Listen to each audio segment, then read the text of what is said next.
புதிய 500 மற்றும் 1000 ரூபாய் நோட்டுகள் செல்லாது என்ற அறிவிப்பு வீட்டுக்கடன், வாகன கடன் மீதான மாத தவணையை குறைக்கும் என்று எதிர்பார்க்கப்படுகிறது.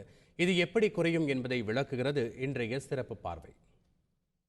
கருப்பு பணம் ஒழிப்பிற்கு மத்திய அரசு எடுத்துள்ள நடவடிக்கை வீடுகளின் விலையை குறைக்கிறதோ இல்லையோ, குறைந்தபட்சம் தற்போது வீடுகளுக்கு மாத தவணை கட்டி கொண்டிருப்பவர்களுக்கு தவணையில் வட்டி தொகை குறையும் என கூறப்படுகிறது.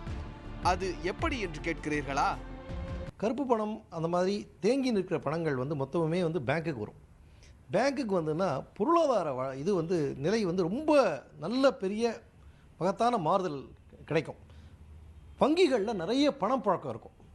ஸோ நிறைய பணப்புழக்கம் இருந்ததுன்னா என்னாகும், அவங்க என்ன பண்ணுவாங்க, இவ்வளோ பணத்தை கடன் கொடுக்கணும்.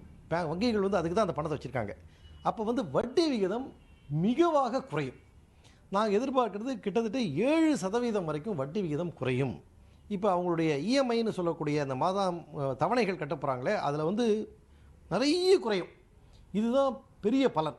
புதிதாக வீடுகளை வாங்க நினைப்பவர்கள் வீடுகளின் விலை குறையுமா என்று கேட்டால் அதற்கு வாய்ப்பு உள்ளது என்கின்றனர் கட்டுமானத்துறையினர்.